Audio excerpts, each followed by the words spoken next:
my yarny friends, I'm Sara Sach. Welcome or welcome back to another edition of this or that or the other thing. And so what we do on our this or that videos is I usually ask you a question and then I give you some answers that I think might work. But I also love to read your comments. I really do. And I say that because I think everybody's opinion, especially when it comes to crochet, is important. We all are a different place in our crochet journey.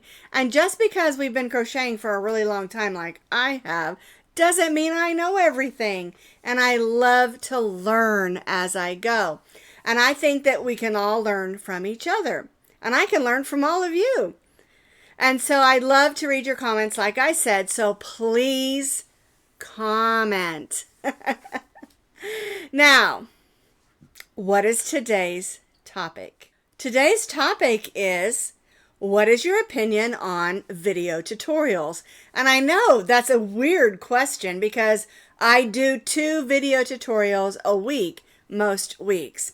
But I've had a lot of people will say they get on YouTube and they look for patterns and then they click the written pattern link and don't even watch the video. And that's okay. I mean, if you prefer a written pattern, what I try to do is when I get a pattern idea and I start designing and working with yarns and all of that stuff, when it's ready to go to video, I always, make a video tutorial. But then underneath that video, you'll always find a link to my blog that has a written pattern with lots of pictures, because still pictures sometimes help us a lot. And even though you don't read a pattern, maybe getting all that extra information is helpful, because a lot of times in the filming of a video, we're trying to get everything perfect, but we're not perfect. And sometimes we forget to say certain things. Or you might call a single crochet a triple or something. And so it's kind of nice to have that written pattern so you can see the pictures, maybe information like multiples or repeats and things like that. So I really encourage you, when I do a video tutorial, always check underneath my videos for the blog link. That will help you tremendously in answering questions, okay?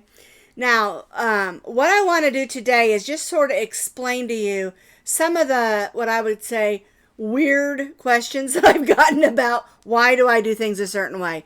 The questions aren't weird. I am, okay? So I'm not calling people weird. I'm pretty weird myself. My grandson one time said, Oma, which is what they call me, he said, Oma, you're weird, but in a good way. All right, so what I'm going to do real quick is answer 5 or 6 questions that I have gotten concerning my video tutorials, okay? And that's crochet patterns that I made a video for. Now, one of the questions I get is about the music that is on all of my video tutorials, as well as my this or that videos and my Tuesday live video. All the music that is on my videos is all written and performed by my husband. My husband is a musician. His company is called Kedsa Productions, Kedsa, and he's done a lot of music for missionaries that put programs together, and he writes music for that. But he's a musician himself. He plays a lot of instruments. He plays the piano, the clarinet, any wind instrument, he can play it. That's where my grandson gets all his talent for music. Okay, of course my daughter's very talented too. She plays the piano as well. But anyway, he writes all of the music, and it's all copyright to him. All right, and so, oh, I'm sorry. Rosie was making a noise. She's sound asleep over there, my puppy. Sorry.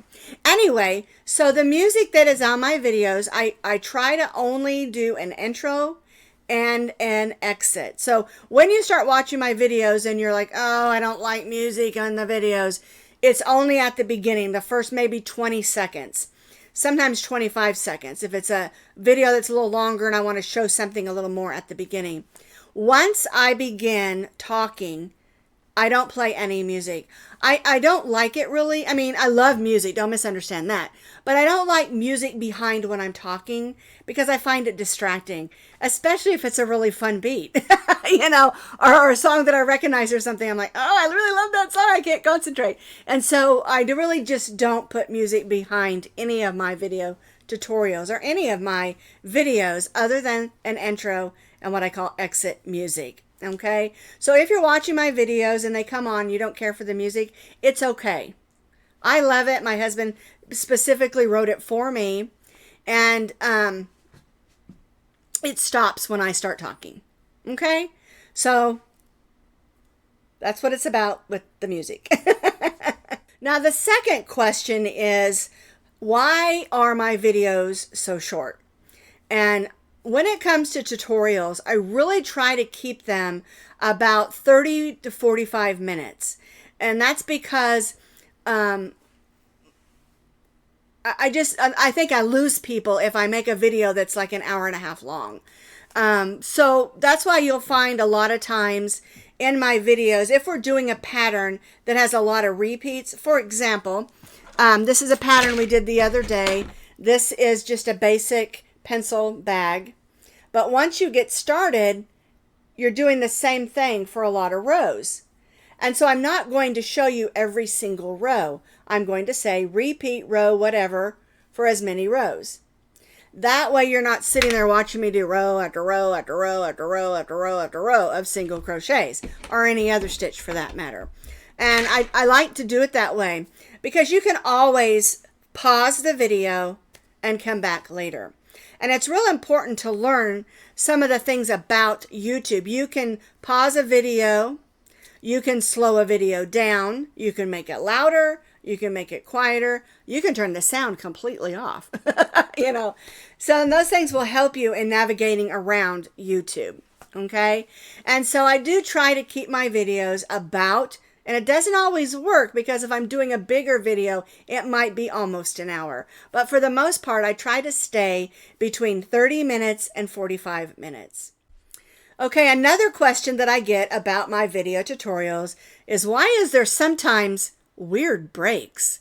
And what that means is I'll stop it and then restart it, you know, something else, or I'll cut the video and put it, splice it together, I think is the term they use. And I can do that in my video program, in my video editing program. Now, some things that might happen is I might have the doorbell ring. My dog might sneeze, or I might sneeze, or Rosie might fart. And that's pretty nasty. And I can't think with that, you know. And sometimes I just say the wrong thing and I have to correct myself. So, you know, I might be working along and I say, okay, so we're going to stitch 27 triple crochets. And I'm like, oops, I'm supposed to be a double crochet. So I'll cut that section out and go back and say, okay, we're going to stitch 27 double crochets. And so those kind of things happen sometimes as well. But you never know when my phone's going to ring. I do try to remember to mute it, but someone might come to the door, or, you know, you never know what's going to happen, you know. And sometimes I'm going along and then I go back and check my video, and for some reason the sound cut out, or my microphone messed up and started buzzing, or the trash man came and I can hear his, you know, loud truck. I mean, I'm happy for the trash man. They need to pick up our trash because, we don't want that hanging out. But it's noisy. Or maybe someone next door started a diesel engine or something like that. You just never know. And it could just be I sneezed. And so sometimes there might be an awkward cut in a video somewhere, okay? And that's just normal with making videos. You know, they're just, you gotta edit sometimes. I do try, if I say the wrong thing and it doesn't fit well with cutting, I'll put a little note up there when I'm videoing that I might have said, I don't know, chain 7, and what I really meant to say was crochet 7. And so I'll just put a little thing to correct it. You know, I'll type it out there so that when the video is on, you'll see the correction as you go. Sometimes they're not caught. Sometimes they're caught later. And so underneath the video in the comment section, usually I'll pin it to the top of the comment section. I'll just put, I should have said this, you know. And so always check those kinds of things also if you have a question. Check and see if I typed something in the video, or underneath in the comment section, check to see if I added something at the top. Because I do try to do that, because I am only human. I do make mistakes sometimes and I don't catch everything. I try, but I may not catch everything. And so sometimes there are going to be maybe a few weird breaks every now and then. And sometimes I just can't think that day because I got a lot on my mind. And so I'll say something wrong and I'll have to fix it. And so there might be a little bit of a weird break. Another thing that I do is that I repeat myself. And I do this on purpose. I'm not having a brain issue, right? Well, I might be, but I do repeat myself, especially when I'm telling you that we need to repeat something. You know, again, for instance, on this particular item, you know, we did several rows and then we repeated. And I'll say, I don't remember on this pattern how many times we repeated it, but let's say I said, repeat row 7 for 30 more rows. And then I'll explain some things and then I'll repeat it again. Repeat row 7 for 30 more rows. And then I'll usually put a pop-up that says what I just said. And I do that because I want to make sure that, number one, I gave you the right instructions, but number two, you saw them so that you know how many to repeat. It's just my way of just taking time and making sure you get it right. I had one person tell me that every time I repeat myself, it makes them feel stupid. And that is not what I'm doing at all. Okay? I know a lot of you don't need the repeat. I know. But there are those who do. And especially people who are just learning and trying to remember what I'm saying. And, well, how many times did she say repeat that? Oh, okay, she said it again. Okay? And that's what I'm trying to do. I'm not trying to make you feel like you don't know crochet. I'm trying to let you know, just in case you didn't hear what I said. Okay? And I would rather say it twice so that you understand what to do than for you to have to, you know, go back and see what I said. Okay? And that's all that is. I just want to make sure you understand the instructions. Another thing that kind of goes along with that is at times I might slow down and talk slow in the video. And it's not because I'm trying to talk down to you at all. I just want to make sure that you understand what I'm saying. Because a lot of times when you're watching a video, and I tend to talk fast, I really do. On Tuesdays, especially in our live videos, I find myself talking way too fast, and I have to make myself mentally say, Sarah, slow down. Because I get super excited about yarn and patterns and crochet hooks. I just get super excited. And so then I start talking way too fast. And so a lot of times when I'm doing a tutorial, I will intentionally say to myself, slow down, you know. And it's not because I'm trying to talk down to you or anything like that. I just want you to understand the instructions. Okay, and that kind of goes along with what I just said about repeating myself. I would rather it seem like I'm talking too slow than for you to miss it and have to go back and repeat what I just said. You know what I'm saying? Like, not repeat what I just said, but, you know, go back in the video and rewatch it. Because I just want to make sure that you understand the instructions. It's again, it's not that I'm thinking that you aren't getting it. I just want to make sure that I'm doing it correctly so that you can understand. Okay? All right. Now, the last thing I want to talk about is what I call a demo swatch. A lot of times, that's why I have this blanket here. A lot of times I'll be making something big like this blanket, and this is our summer cotton blanket, and I really love it. It's become one of my favorites because it's so pretty. And but when I'm doing a video on something that's big like a blanket, I may not do a complete blanket because I've already made the blanket, and I'm not going to make another one because it's a bunch of repeat rows. And so what I'll do is I'll make a demo swatch. And all that is I'll make a smaller one that uses the same stitches in order to show you the stitches so that you can make the blanket. And a demo swatch isn't always the same. Sometimes, let's say I'm making a blanket that has 25 similar square, or not similar, but same squares. I'll just make one square, and then I'll make another one to show you, and probably maybe how to attach them, but I won't make another whole blanket. And that's where a demo comes in. Another thing that I'll do is I'll make up one that's got, like, again, let's go to this. I'll make up one like this that already has all the rows that we needed, so that I don't have to sit there and redo all of them again. Okay, so I'll start from the beginning, and then I've got one already almost finished with all the repeat rows done, and then all I had to do is do the flap and the button and finish up. That makes it a little bit easier for those of us who do crochet demos, crochet tutorials. And that's all a demo swatch is. When I do a demo swatch, where I just do a piece of the project, if you go to the link underneath that video again, where I have the link to the written pattern, if you go to where it says sizes, underneath there, you'll see where I'll say the demo was stitched with, say 30 stitches or something, so that you can see that, because a lot of times the pictures will reflect what I did with the demo. But I also give you the counts for the finished project, okay? And I think some newer crocheters are confused by that, because a demo is just to show you the stitches that I used, okay? And then I try to refer back and forth from the demo to the actual project so that you can see what it's supposed to look like. And I did that with this blanket back here. Because if I make two complete patterns of everything, I will have two of everything, which is really no big deal, because a lot of times I will, if it's a small, say, hot pad, I'll just make it in a different color. Or maybe a washcloth, I'll just make it in a different color. Then I've got two, and I've got two I can give away as a gift. And I don't mind that, the smaller projects. But the bigger projects, when I do a demo, it's just so that I don't have to remake another whole big blanket, okay? Now, the last thing I want to talk about before I let you go is the schedule.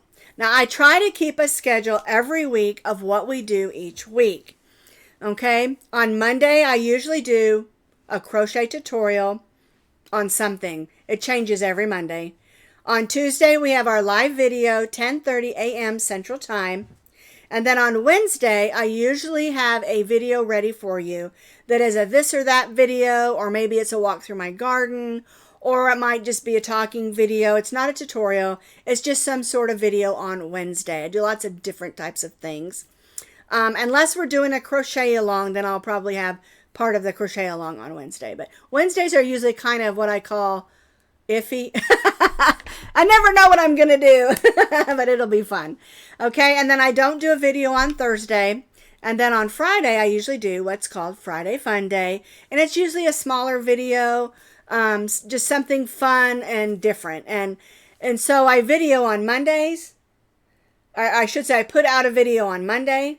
On Tuesday's live video, I do a video on Wednesday, and then on Friday. So that's 4 videos a week, just so that you understand how I try to do my YouTube channel. Okay, now, I'm really interested in understanding what you're looking for when it comes to a video tutorial. Okay, now, a lot of people don't like them, and that's okay. It is. It's okay.